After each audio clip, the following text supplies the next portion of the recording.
I'm Randy Robison at Life Today. Do you have a child with special needs? Do you know someone who does? Well, this is a great interview for you because I'm talking to someone who deals with that on a regular basis. She has a book called Raising an Original, and I think you're going to get some real good insight. Julie Lyles Carr, I got to get your titles right. You're at Life Austin in Austin, Texas, Correct. which is Randy Phillips' church. That's right. Good friend of the ministry. You might know him from Phillips, Craig, and Dean years ago. And you're the executive director of Legacy of Hope. Tell us what Legacy of Hope is. Well, my husband and I have 8 children, and 2 have been identified with special needs. One has a severe hearing loss, and one had a stroke at birth.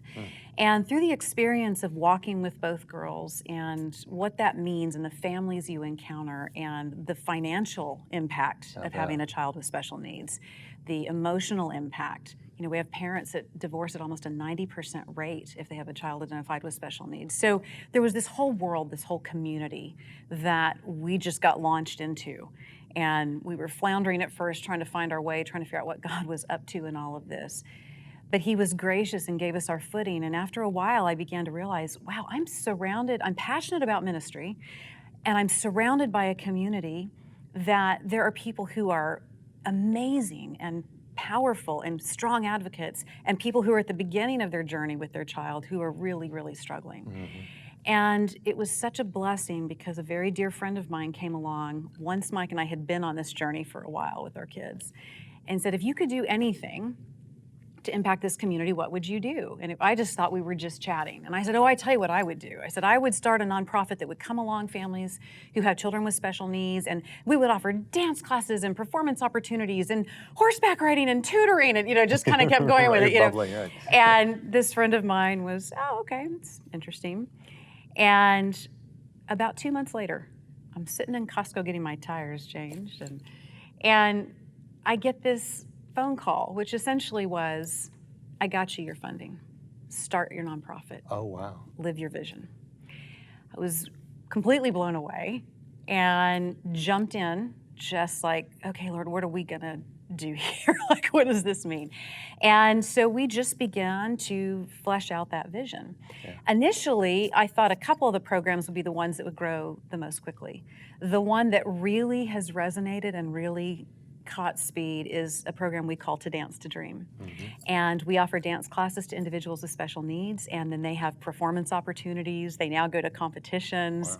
We provide dance shoes and costumes and pictures and videos and all the rest, because to be able to celebrate exactly who your kids are, regardless of what their challenges are, is something that I think is so profound and so important. So to offer an opportunity for parents to be able to do that, that particular program has really caught fire. Our daughter McKenna actually directs that. All of our kids have been involved. They've all volunteered.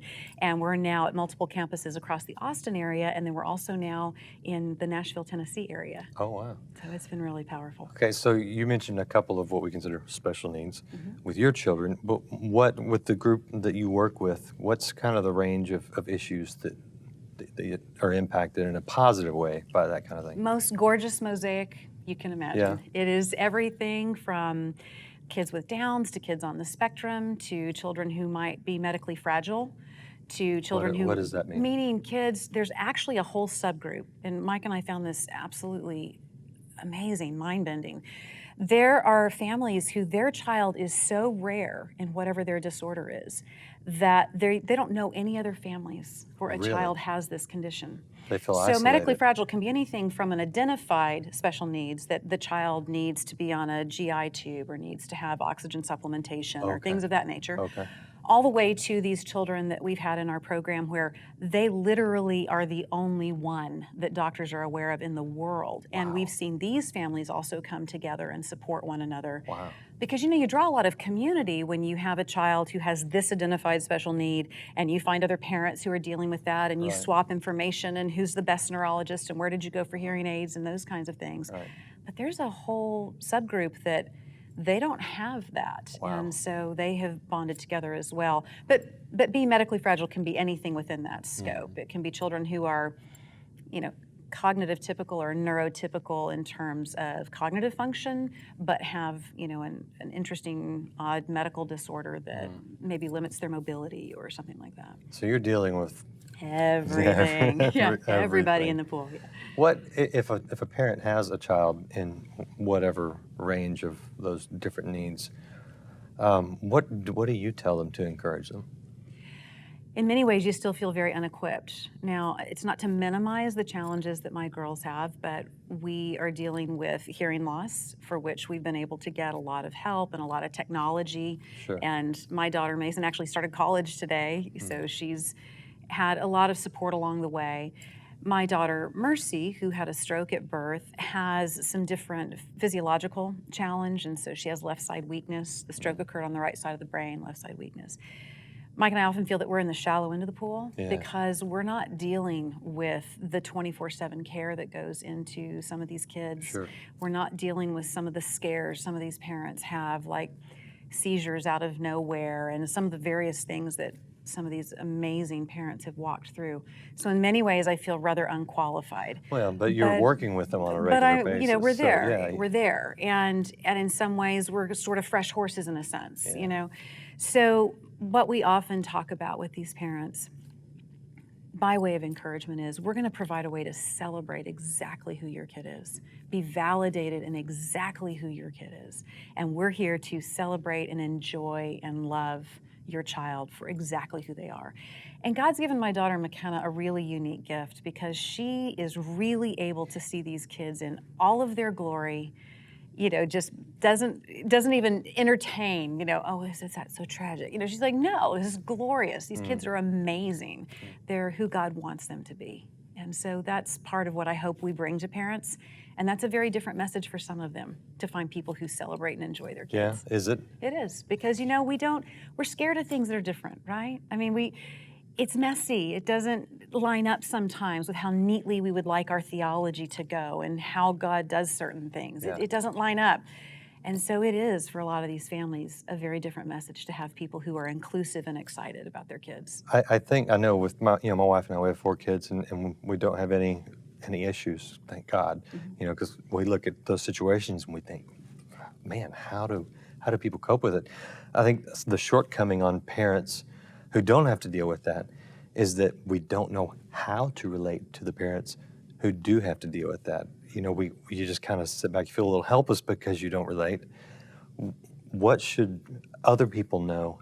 So if maybe they've got a friend who's dealing with it, or someone in their family, extended family, who's dealing with it, what do we need to know in order to support the parents who are going through that?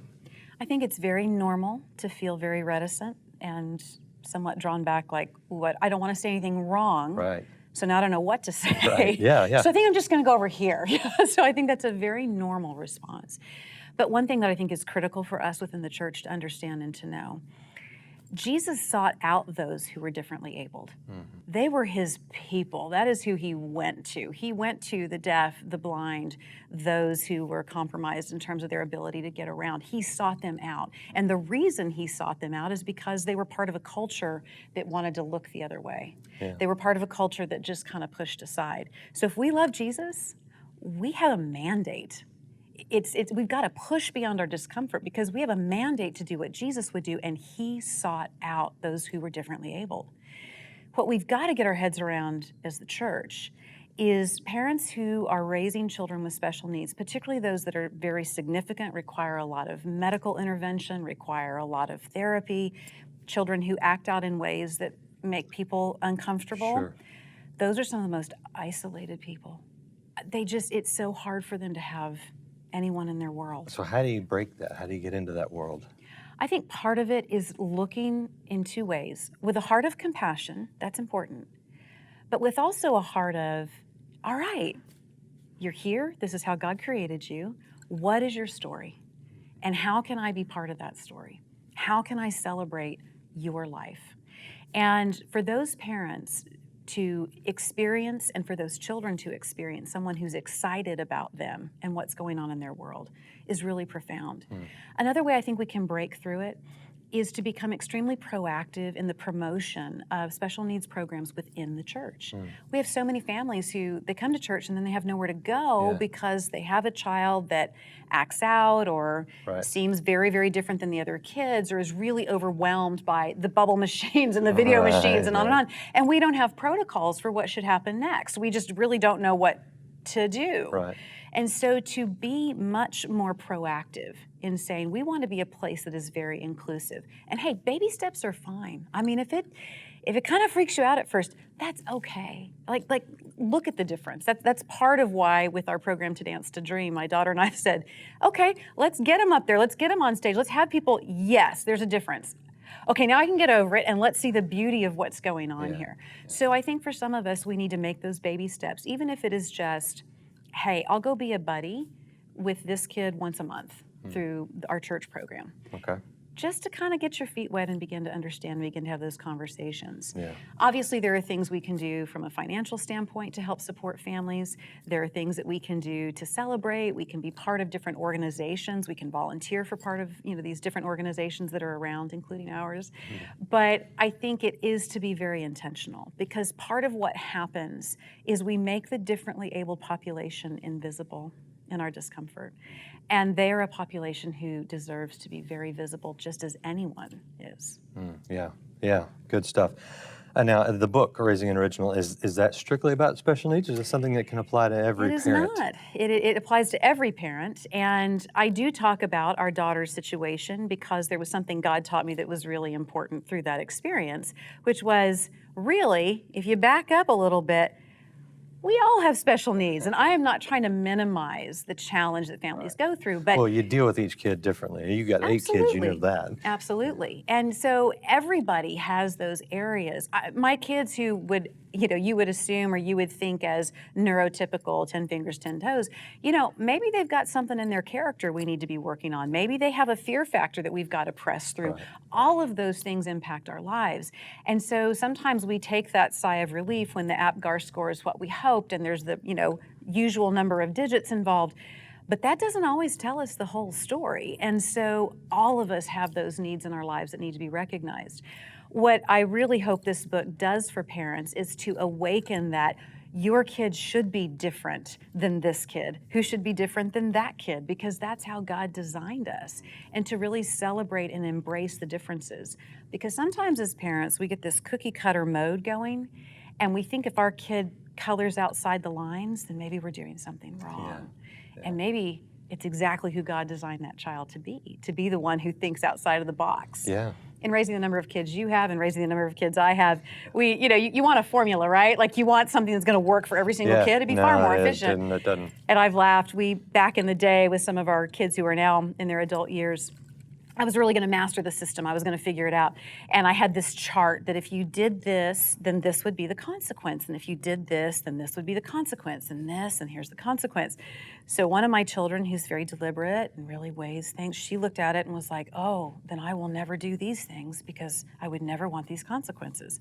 Another one of my children took a look at the chart and went, I'm going to check those off one by one. Totally worth it, yes. Right. So to really be responsive and to just embrace who they are and to know that you're going to have to modify, you're going to have to custom tailor. All of these kids actually end up getting to have a bespoke kind of experience, a couture kind of experience. You're going to have to modify and really be flexible in some of your parenting style in order to best embrace and raise the originals God has given you. Oh, spoken like a person with 8 children.